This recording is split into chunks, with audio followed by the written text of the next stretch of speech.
Olá, muito bem, vamos dar sequência, agora começando um novo conteúdo. Vamos falar de avaliação da força. Então, como avaliar força muscular? Eu gosto, com alguma frequência eu uso neuromuscular, porque a produção de força ela é uma integração neuromuscular em vivo, né?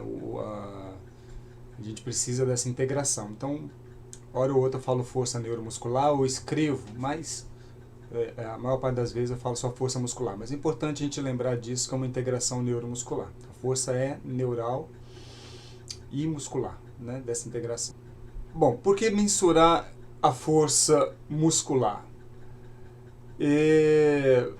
Há um punhado de razões, e antes, inclusive, de eu começar a falar sobre isso, acho que é importante destacar que a medida da força, ela obviamente é sempre importante, mas a gente tem dois contextos que a gente precisa destacar. Um é um contexto científico de uma medida precisa, com altíssima qualidade, com alta precisão e normalmente cara por essas características. E um outro cenário é um cenário da prática nossa diária de prescrição de treinamento em ambientes mais habituais, como, por exemplo, academias, onde quase sempre inviável usar equipamentos de porte científico pelo valor. Então é preciso pensar em estratégias de se trabalhar também fora desse ambiente científico, né? Então eu vou tentar ao longo dessas apresentações e falando dessas duas situações, desses dois casos. O que é para o mundo científico, até porque parte de quem está assistindo, né, parte daqueles que irão assistir devem caminhar para o mundo científico, mas também porque é preciso compreender bem esse mundo científico por causa das leituras de trabalho científico, ainda que você não opte pelo mundo científico, mas para compreender bem você precisa entender, né?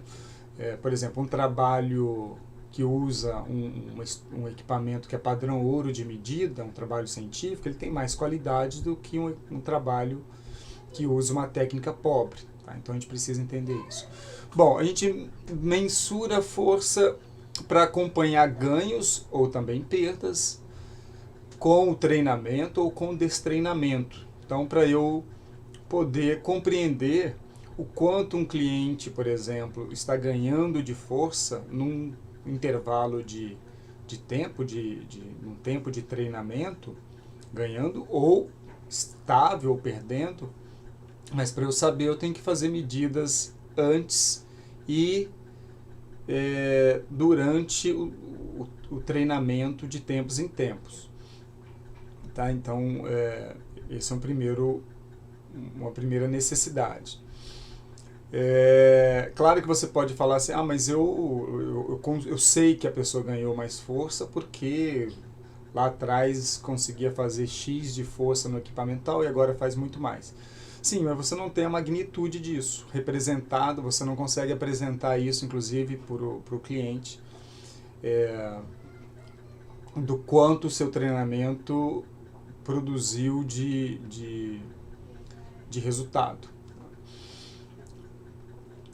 Para fazer a prescrição adequada do treinamento, então saber a força de cada um, até porque todo treinamento físico ele é individual, ele precisa ser individualizado. Então um treino nunca é igual ao outro. Então para eu fazer uma boa prescrição eu preciso compreender bem a magnitude de força de uma pessoa. Identificar desequilíbrios de força. Então, com alguma frequência é interessante fazer medidas de força unilateral para você, sempre que possível, para você inclusive identificar se entre segmentos há diferença na produção de força. Então, é uma É um outro ponto positivo. Quando você faz bilateral, a pessoa pode roubar mais de um lado do que do outro e você não consegue identificar. Então, sempre que possível, dá para fazer. Por exemplo, leg press você pode fazer unilateral, na extensora, um monte. Né? Então, esses são alguns pontos de por que mensurar a força muscular. E no âmbito científico, só para voltar àquela história de que eu vou fazer esse contraponto, aí é essencial, não tem como, né? Ciência não existe ciência sem mensurações, sem medidas. Alguns pontos, sempre ficar atento à especificidade da avaliação, força e não só força, né? No âmbito do treinamento físico nós temos um princípio que é o princípio da especificidade. A pessoa sempre conseguirá melhor desempenho em algo que é específico, né? Uma pessoa que pedala, ela terá uma competência aeróbia maior na bicicleta do que na corrida e vice-versa. Quem é corredor terá uma maior competência aeróbia na corrida do que na bicicleta, e treinamento de força, a mesma coisa. Então, se você faz um treinamento dinâmico, uma medida isométrica não é a melhor estratégia e vice-versa. Se faz treinamento isométrico, a dinâmica não é a mesma coisa. E outra, e aí mais extremo ainda, né? Se você treina membros superiores, uma avaliação para membro inferior não mede o ganho o ganho que você teve no segmento superior, porque é uma questão de especificidade. Você treinou peitoral, não adianta medir anterior da coxa, porque são coisas completamente diferentes. Então, a especificidade tem muito a ver com no nosso caso, com melhora da coordenação neuromuscular. Eu dou um exemplo em aula, e não sei se vocês podem até buscar depois no YouTube, mas tinha um vídeo interessante mostrando um fisiculturista gigante e um ginasta na argola. E quem já viu o ginasta naquelas argolas típicas do que a gente vê em Olimpíada, e ele faz movimentos que exigem um grau de força assustador. Quando o fisiculturista tenta fazer argola, por exemplo, ele não consegue, por mais músculo e mais força que ele tenha. Porque, obviamente, que quem faz argola não conseguirá levantar o peso que um fisiculturista levanta, por exemplo, vence no espaço de academia. Porque o treinamento é específico. Quem treinar argolas do jeito que se treina lá vai ter um ganho específico para aquilo, dado uma especificidade específica.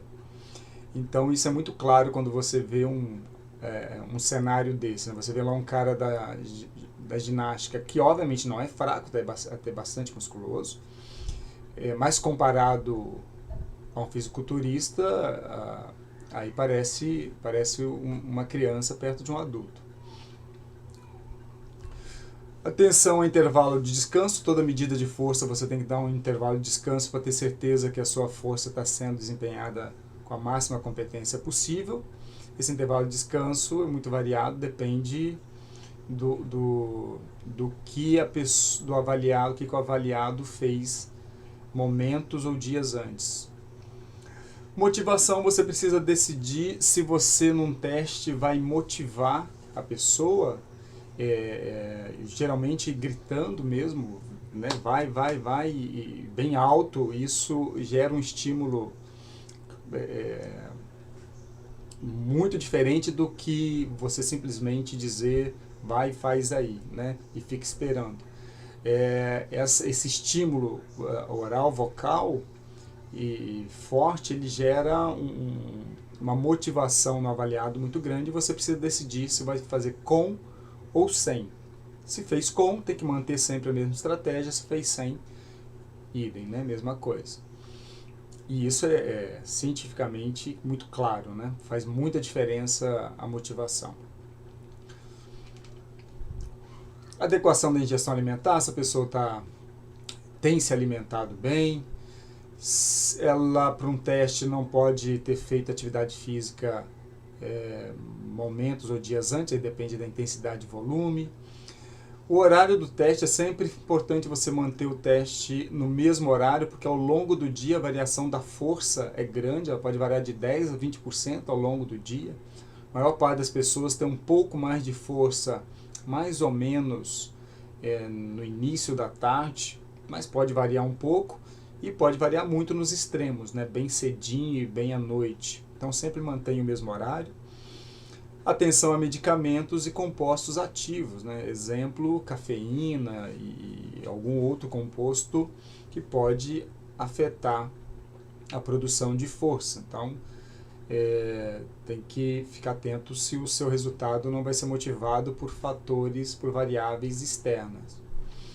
Isso aqui é um exemplo, e aliás esse exemplo é muito curioso e bem interessante. Isso aqui é uma revisão, foi publicada no ano passado, 2019, eu sempre esqueço de falar a data, estou gravando dia 6 de outubro de 2020. Esse artigo aqui é de 2019.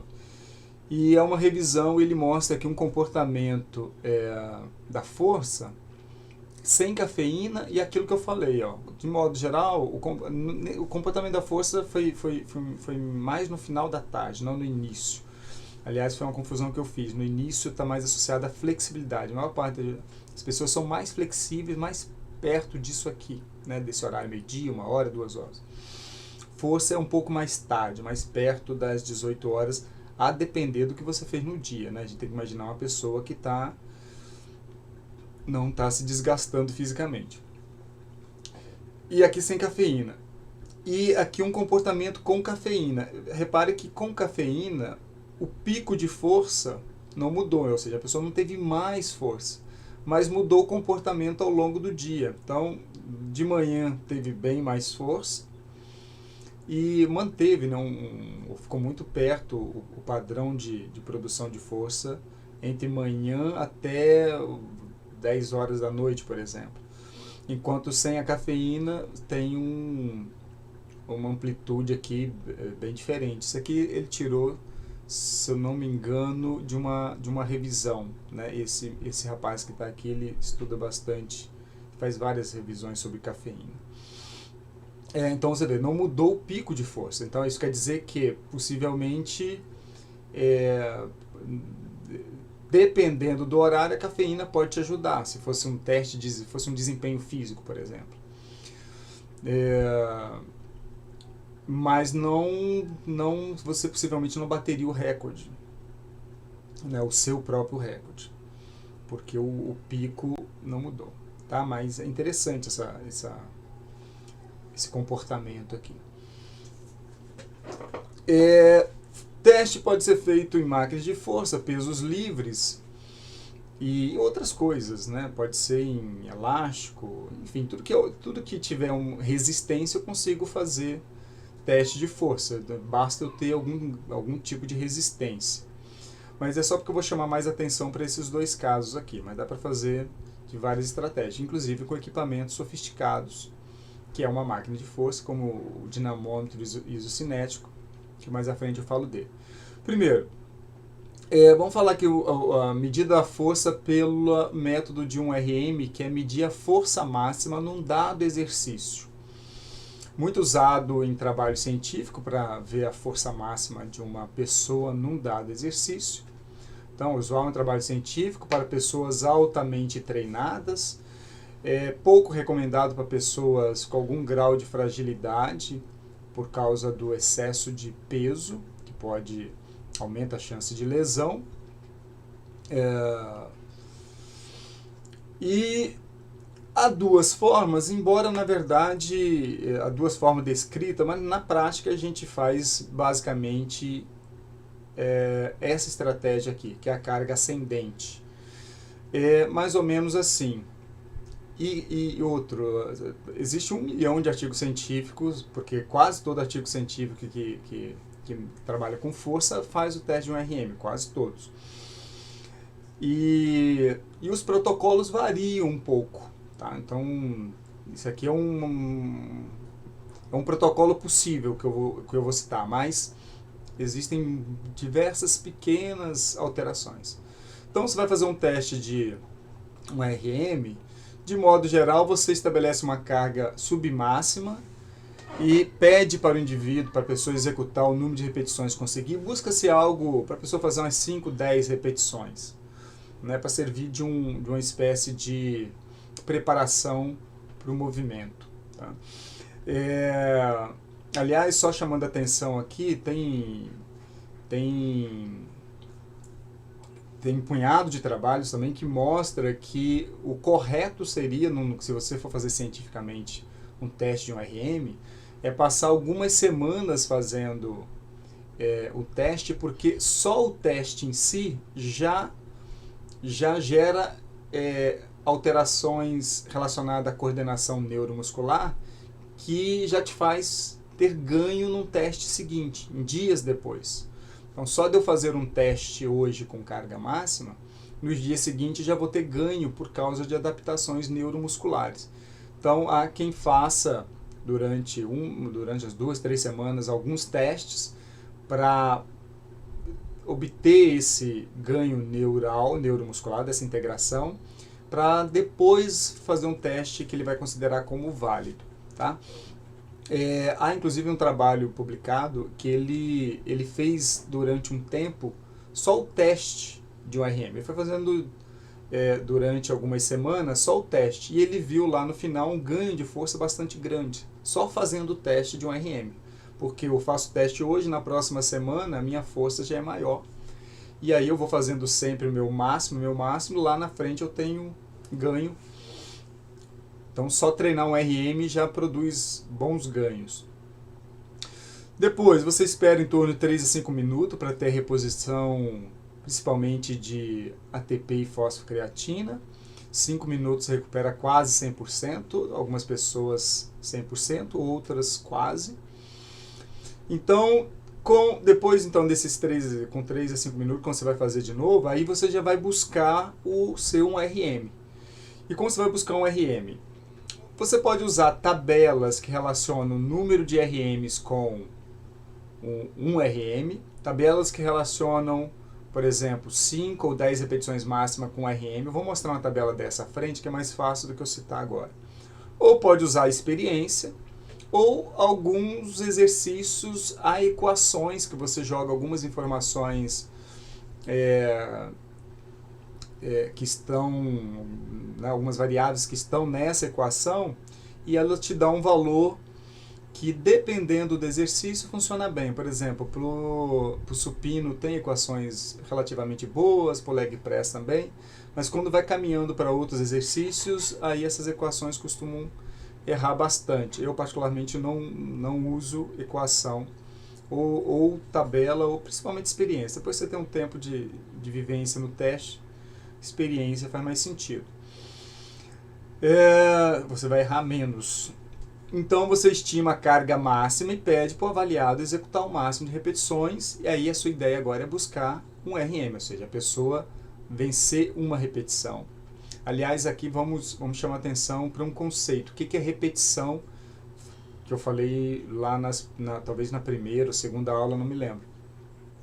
O que é repetição? Repetição é o ciclo completo de um movimento. Então é sair de um ponto e ao final eu vou voltar para ele. Então, se eu vou fazer uma flexão de cotovelo, eu começo lá num ponto tal, num ângulo tal, faço o movimento, deixa eu ver se eu consigo posicionar, começo num ângulo tal, faço o movimento e vou voltar para o mesmo ponto. Aí eu cumpri uma repetição. Se eu sair desse ponto, eu tenho que voltar para cá para eu cumprir o que a gente está chamando de repetição. Então, um RM é isso. Se a pessoa não cumpriu isso, ela não fez um RM, não. Uma repetição é isso, e um RM também, obviamente. Então, para cumprir uma repetição máxima, a pessoa tem que sair de um ponto articular, fazer o movimento e voltar para esse ponto articular. Se ela não cumpre isso plenamente, ela não conseguiu fazer, e aí você não vai considerar como válido, tá, o movimento. Então a tabelinha que eu estou dizendo é algo parecido com isso. Existem outras, mas essa aqui é uma delas, está num livro, essa aqui eu peguei no livro do Shida, né, que é um manual de musculação, tem versão mais nova, mas a tabelinha deve ser a mesma. Funciona mais ou menos assim. Isso tem em vários livros de treinamento de força, tá? Quando você faz uma repetição, obviamente isso é 100% da sua força.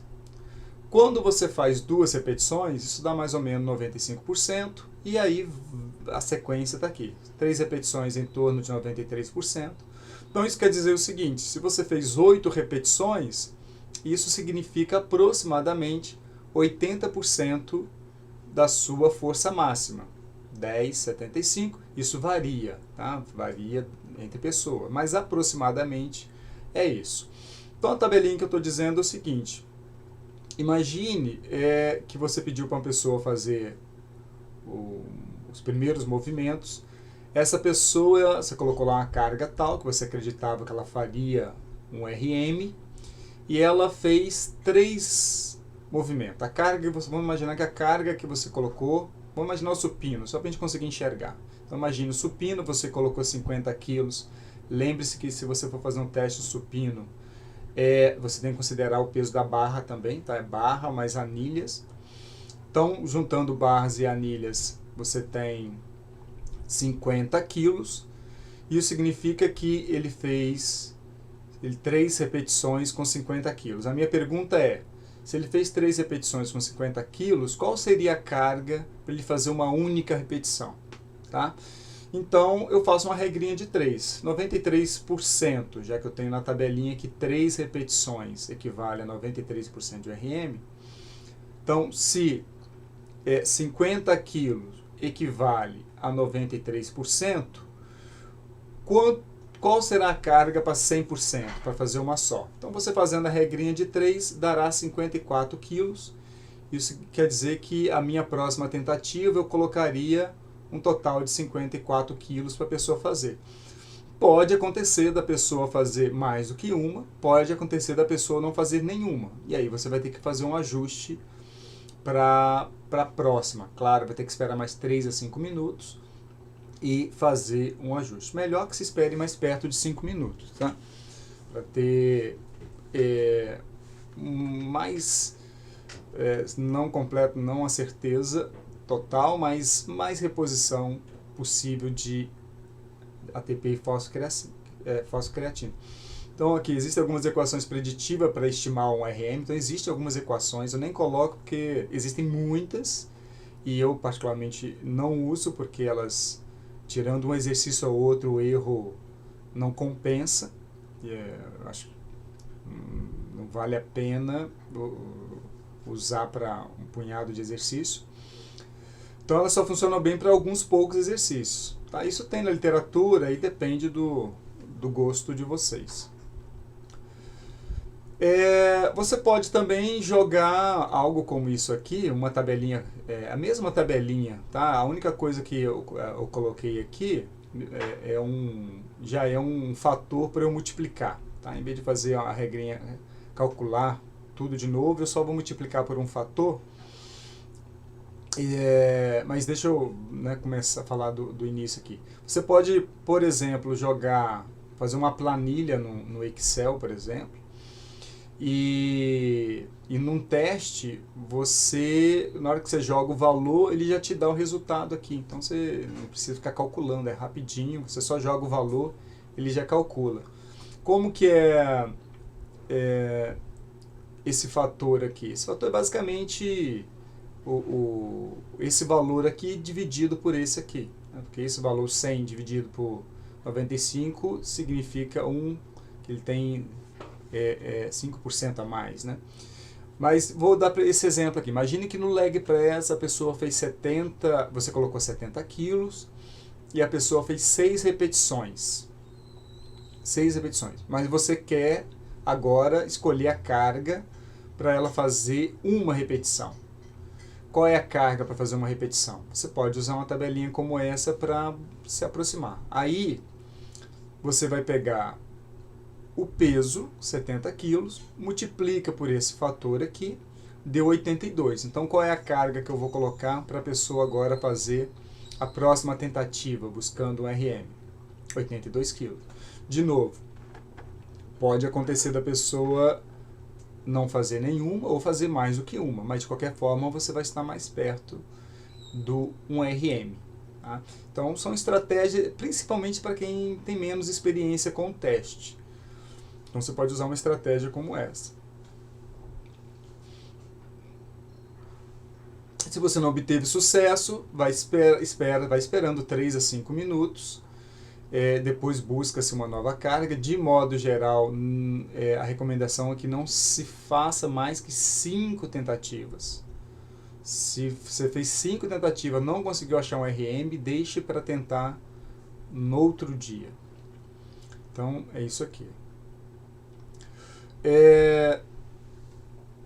Bom, aí, aquilo que eu falei, o teste de um RM, ele é um teste interessante porque ele é usado cientificamente, ele não exige grandes estruturas, exceto, né, máquinas, pesos, às vezes nem máquinas, só pesos.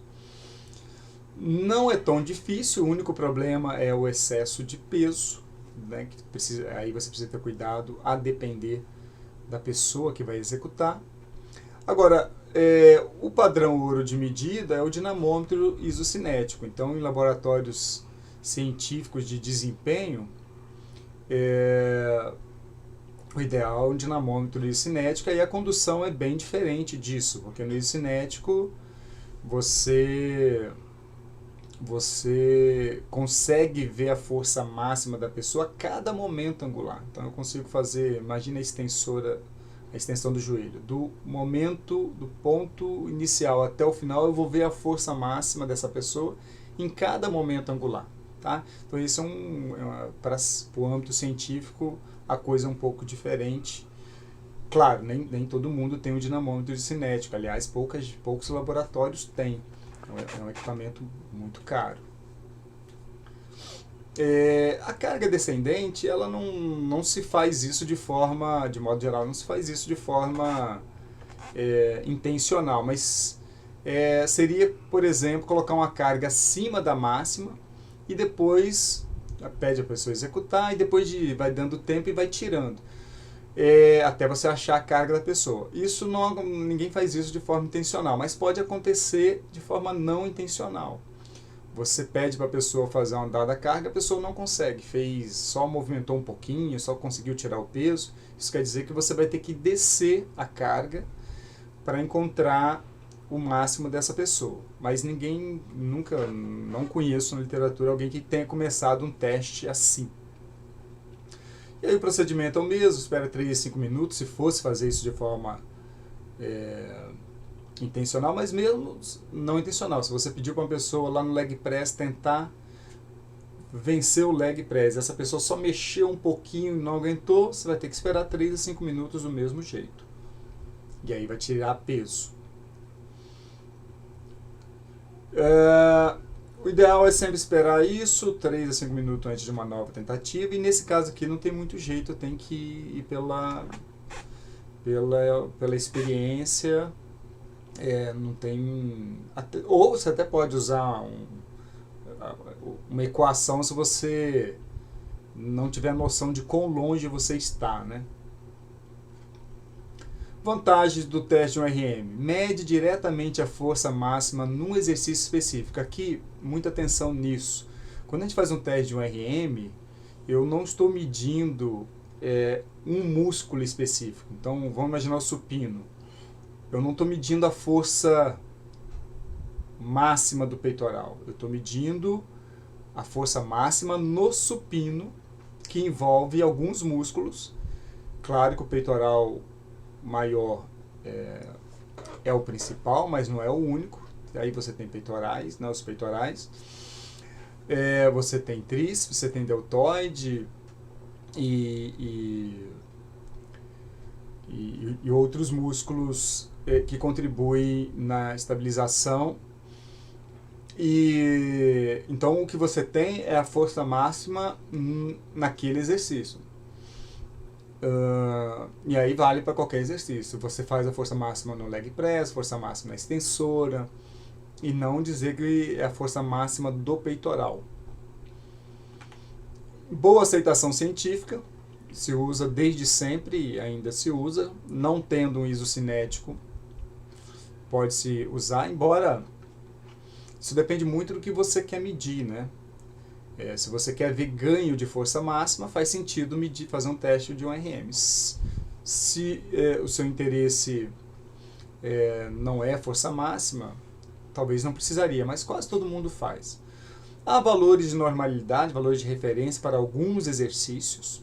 Vou dar esse exemplo aqui, que está neste livro aqui. Isso aqui ele fez, são valores de referência para o leg press e para o supino. E o valor aqui é dado por um RM, o valor que vencido pelo peso corporal da pessoa. Dividido aqui em idades, faixas etárias, masculino, feminino, e aqui em percentil. Então, esse aqui é para o leg press. O que ele quer dizer? Deixa eu ver se eu demarquei aqui. Eu dei um aumento aqui para facilitar a vida de vocês. Eu fiz peguei esse quadrado aqui, só para vocês entenderem o que eu quero dizer. E dei esse aumento aqui. Bom, então aqui para o leg press, vamos pegar uma situação qualquer aqui. Vamos imaginar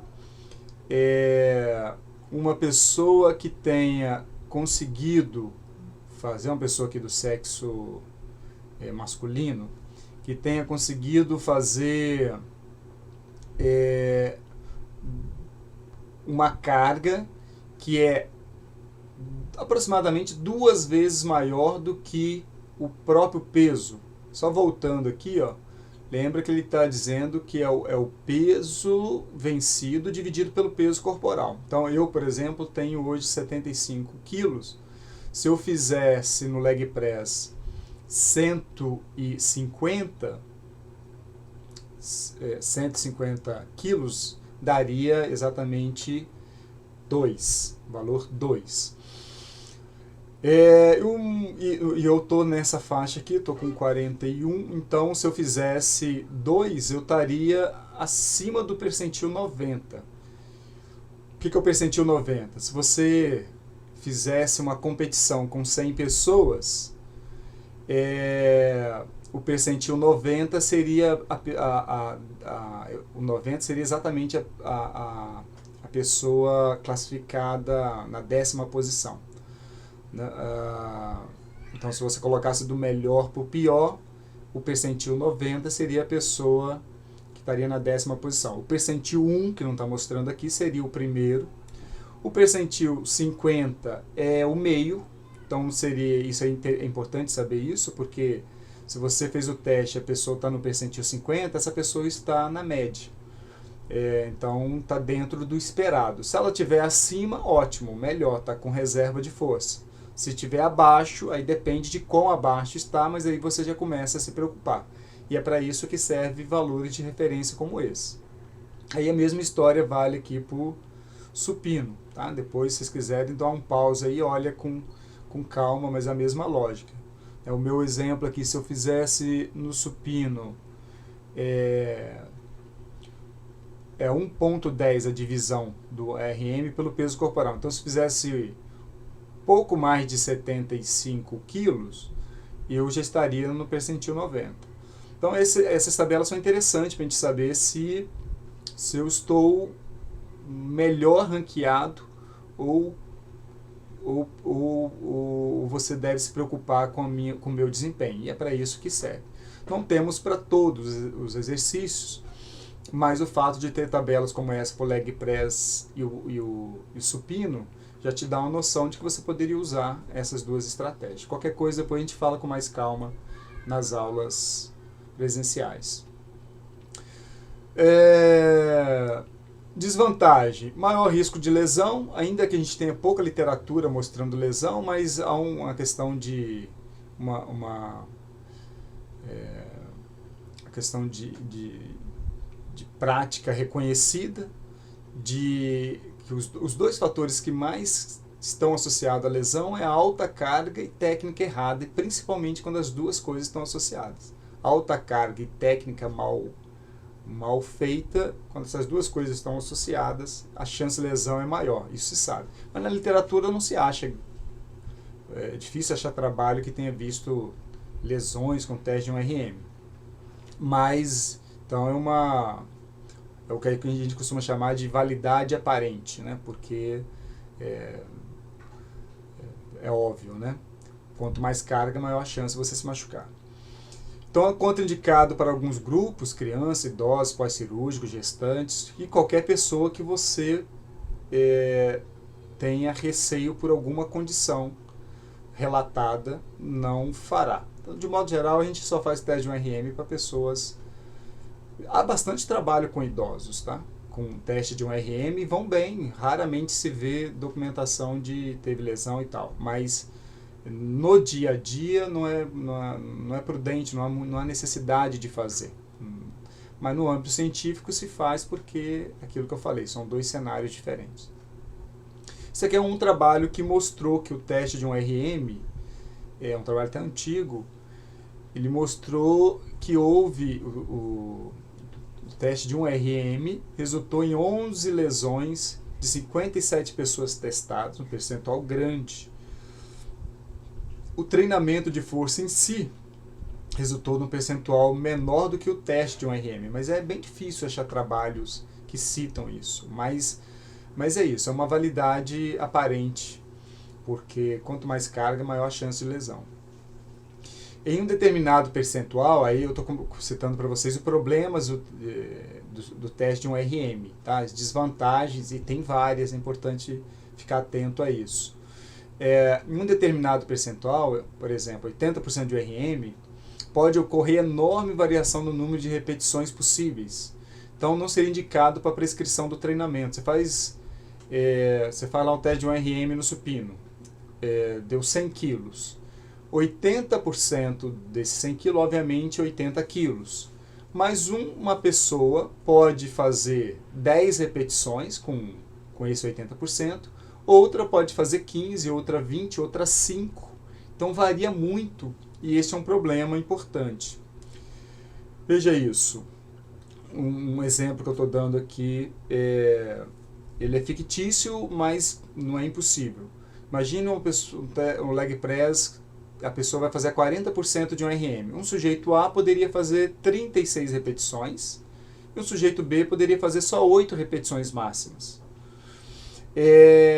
Esse sujeito 36 repetições, ele vai ter um menor ganho de força máxima e possivelmente menos hipertrofia, embora a gente tenha muita literatura hoje mostrando que treinar perto de 30 repetições máximas gera ganho similar a algo como isso aqui.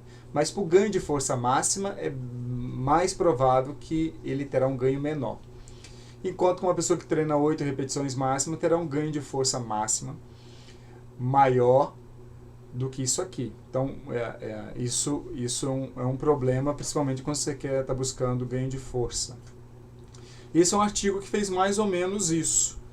Um grupo que fez 36 repetições e o outro que fez 8 repetições. O que fez 8 repetições trabalhou 70% de RM e teve um ganho de hipertrofia maior e teve um ganho de força maior. Só que aqui tem um parêntese bastante importante, que o grupo que fez 36 repetições trabalhou só com 15% de um RM. Isso quer dizer o seguinte, que esse grupo não foi até repetições máximas. Ele fez uma carga, quando ele chegou em 36, ele ainda poderia fazer muito mais. De modo geral, faria bem mais. Enquanto que esse aqui já foi perto do máximo. Tá? Então, esse ganho aqui a gente precisa ponderar, porque essa é outra coisa que a gente sabe, quando se treina até repetições máximas, seja 36 repetições, 30, 36, 8, 10, 15, treinando até repetições máximas, seu ganho de hipertrofia será similar. Vou mostrar isso mais para frente. O trabalho total foi equivalente, mas esse grupo não trabalhou até repetições máximas. Esse também não, mas esse ficou mais perto do máximo. Há vários estudos mostrando que entre aproximadamente 3 e 30 repetições máximas, indo até o máximo, o ganho de hipertrofia é similar, eu vou citar isso em aulas mais adiante, que aí eu vou citar todos esses trabalhos. Isso aqui é um trabalho nosso, que a gente conduziu, foi publicado um tempo atrás, em 2017. E o que interessa para a gente aqui, porque eu quero mostrar, é isso aqui, ó. A Estela, que conduziu esse trabalho, ela fez teste de repetições máximas, por exemplo, na rosca bíceps no pulley, 50% de um RM. Cada ponto que está aqui é uma pessoa. Veja que tem gente que quando fez 50% de um RM, fez algo em torno de pouco mais de 10 repetições. E teve pessoas que fizeram mais de 40. Então é uma variação muito grande. Claro que ali a gente tinha um problema de não ter um controle refinado da velocidade. Às vezes podia ter um pouco de roubo e a gente não conseguir controlar. Digo roubo no sentido de usar também outras musculaturas para ajudar. Mas de qualquer forma é uma distância muito grande desse sujeito para esse outro. Para a cadeira extensora, mesma coisa.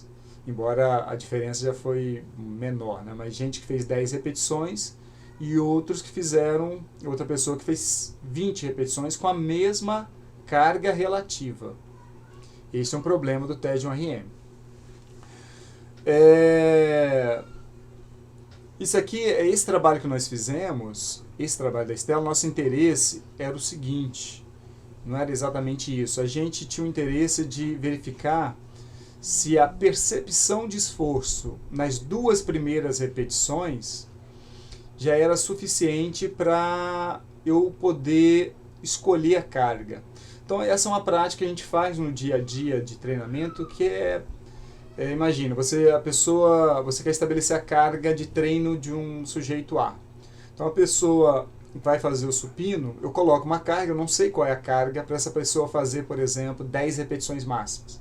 Então eu coloco uma carga que eu acredito, peço para ela fazer umas 2 repetições e me dizer quantas repetições ela acredita que conseguiria fazer. Tá? Mas a gente tentou fazer isso tanto por essa fala, a pessoa dizendo, eu acho que eu vou fazer tanto, ou ela falando da percepção de esforço, a percepção de 0, né, de 0 a 10, qual era a nota que ela dava. A gente não teve grande sucesso, não. A gente até percebeu que pessoas que, quando era uma carga maior, 90% do RM, por exemplo, as pessoas conseguiam estimar melhor quantas repetições conseguiria fazer. Mas quando era uma carga baixa, elas erravam muito. Isso está representado nessa figura aqui. Tá? Mas eu não vou falar todos os detalhes do artigo por causa do fator de tempo, né, da nossa aula. E de qualquer forma o artigo fica aí para depois a gente pode discutir, mas quem tiver interesse. E eu coloquei isso aqui exatamente para dizer que tem gente que mostra uma relação entre a percepção de esforço e a intensidade da contração voluntária máxima. Né? Por exemplo, a 40% da sua força máxima, isso daria uma percepção de esforço entre 3 e 4. Entre 70% da força máxima daria uma percepção de esforço na casa de 6 e 7. 90%, uma percepção de esforço na casa de 8 a 9. Então essa aqui é uma estratégia de que você poderia usar a percepção de esforço como uma forma de treinamento, mais ou menos assim. Imagine que você quer que uma pessoa treine mais ou menos em torno de 70% da força máxima. E você quer treinar sem fazer um teste de força, por receio, por impossibilidade. Você poderia dizer então para a pessoa que vamos fazer repetições até você sentir uma percepção de esforço na casa de 6. Claro que você precisa explicar bem o que é percepção de esforço. 0 a pessoa entender que é o menor esforço que ela já percebeu. 10, o maior esforço que ela já percebeu. Para ela entender essa escala primeiro, porque senão ela não consegue te dar esse retorno. Tá? Tem, claro, limitações, isso nem sempre é tão bonitinho como a gente está vendo nesse artigo, não. Mas é uma possibilidade. Eu poderia treinar usando a percepção de esforço em situações que fazer um teste de força, seja de um RM ou de repetições máximas pudesse ser inviável. Pode haver grande variação no número de repetições para exercícios diferentes.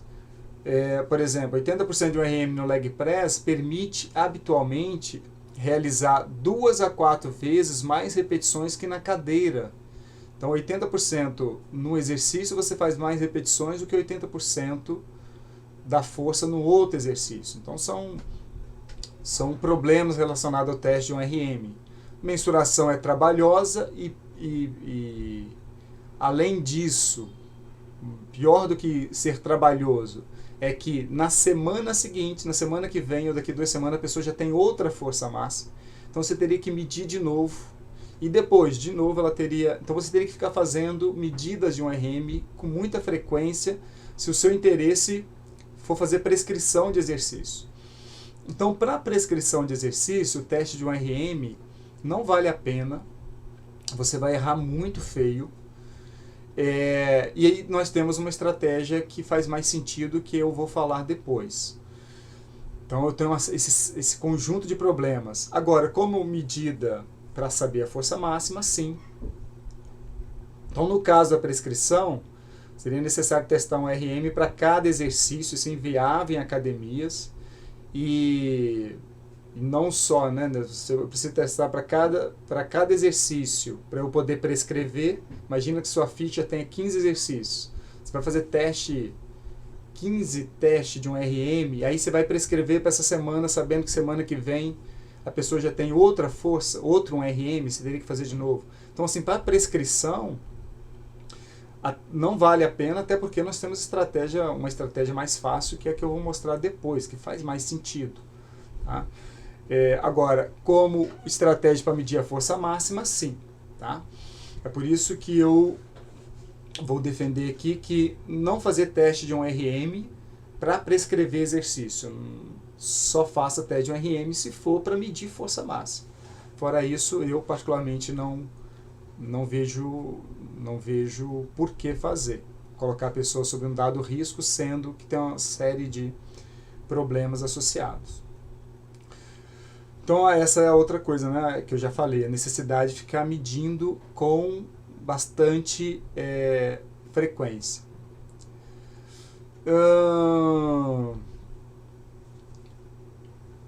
Isso aqui é só um artigo interessante sobre se peso livre é superior à máquina para aumento da força muscular e potência. Há uma discussão de que peso livre é melhor. Esse trabalho, por exemplo, e outros vários, não têm mostrado isso. O que a gente sabe que é melhor é, se a pessoa treina em peso livre, ela vai ter maior ganho no peso livre. Se ela treina na máquina, ela vai ter maior ganho na máquina. Tá? Eu coloquei esse artigo aqui muito provavelmente por causa dessa variação que eu estou chamando a atenção aqui. Tá? O ganho ele é específico da máquina que você usa. Mas fica aí só como uma sugestão de leitura. Então, quando o objetivo for avaliar a força geral, pode-se fazer o teste apenas para alguns exercícios que envolvem grande músculo. Aqui sim, imagine se você quer medir a força máxima, quer ter uma noção de força máxima de um cliente ou de um atleta. Em vez de fazer um monte de exercício, você pode optar por 2 que envolvam vários músculos importantes, como o supino para o segmento superior e um leg press. Eu estou dando só 2 exemplos, poderia ser o agachamento, mas o agachamento é um problema maior de coordenação que pode impactar muito no desempenho. Então você poderia fazer o supino e o leg press, e aí você teria uma noção de força geral dessa pessoa. E poderia medir depois de tempos em tempos. Essa coisa de medir de tempos em tempos é uma pergunta frequente. Quanto tempo eu vou medir de novo? Depende muito, se é atleta, se é cliente. Vai muito de bom senso, mas de 3 em 3 meses está de muito bom tamanho. Mas às vezes pode ser um pouco mais, pode ser de 6 em 6 meses. Às vezes, se for um atleta, talvez tenha que ser menos. Se é uma pessoa, por exemplo, que vai fazer uma prova em breve, de repente eu tenho que fazer alguns testes com uma frequência maior, então é bem relativo, é bem difícil de estabelecer um valor. O próximo é o método das repetições máximas. Eu iria falar, eu estava programado para falar tudo nessa aula só, mas já vi que meu tempo passou bastante. Ou então eu vou parar essa aula aqui, deixo aqui de novo o nosso livro aqui de propaganda. Eu coloquei esse livro dentro do meu site. Quem quiser acessar o livro pode usar um QR Code. Qualquer um desses vai direto para o site. No site, de cara, você tem o livro. Deixa eu chamar a atenção para esse QR Code, que é o seguinte: se você estiver assistindo no computador, na TV, é só você usar um leitor de QR Code, apontar para cá, ele vai fazer a leitura e no QR Code que eu uso, no leitor que eu uso, depois que ele faz a leitura, eu tenho que apertar um botão chamando de pesquisar. Ele pesquisa e já vai direto no site aqui. Tá? É o site descrito num código. No caso do meu site, é quase mais fácil digitar o site, porque é pequenininho. Mas às vezes você tem aqueles links gigantes de várias linhas e um código desse ajuda muito, né? Porque você não dá nem para digitar aquilo, né? E eu também não consigo passar aqui para você, não vai dar para copiar do vídeo. Então, eu de vez em quando eu vou usar um código desse, principalmente para links grandes, mas para o site também, porque às vezes você já tem uma boa familiaridade com o QR Code, você clica aqui. Mas aí eu ia chamar a atenção para o seguinte: se você está assistindo no smartphone, você pode fazer um print da tela. Depois no leitor QR Code, ele busca essa foto que está armazenada no seu computador e faz a leitura também. Tá? Aí, de novo, claro que como é para um site pequenininho, digitar, não precisa disso, é mais fácil digitar. Mas, quando tiver links muito grandes, eu devo usar para facilitar a vida de vocês. Tá? Então, só estou antecipando isso, e por isso que eu coloquei aqui. E aí eu quero até aproveitar, eu deixei grande aqui, né, porque para fazer o print fica mais fácil. Eu uso no meu smartphone, que é um Android, eu uso um programinha um leitor chamado Código QR. É bem levinho, 2 MB, não ocupa nada do seu smartphone de memória. Então ele faz a leitura e aí vai aparece lá, por exemplo, o site, você bate no ícone pesquisar e ele já acha o site aqui, mas qualquer outra coisa. Vou usar também de vez em quando, por exemplo, às vezes eu vou lembrar de um vídeo anterior meu, aí eu coloco um QR desse para vocês, quem tiver interesse já clica aqui e vai direto no vídeo. Tá? Eu sei que tem aqueles cards do YouTube, mas a chance de eu esquecer de botar aquele card é muito grande na hora de eu jogar esses vídeos para cima, porque eu estou jogando 2 a 4 vídeos por semana. E eu aprendi essa estratégia aqui com um grande amigo meu, que é o Vitor Franco. O Vitor, nós somos contemporâneos da Universidade Federal de Viçosa. Ele formou um ano antes de mim, da turma anterior. E ele também tem um canal muito legal, e mais profissional o canal dele, falando sobre corrida, né? Corrida com ciência. O Vitor é um estudioso bastante dedicado, professor já de longa data do IFES, lá no Rio. E quem é do mundo da corrida, curte o mundo da corrida, vale a pena acompanhar, tá bem legal o canal dele. Se souber alguém que curte muito o mundo da corrida, principalmente por causa desse fator aqui, para essa pessoa não ser um corredor aloprado, pede para essa pessoa acompanhar alguém que tem vivência na corrida e estuda a corrida. Fica aí meu recado sobre meu nobre amigo Vitor.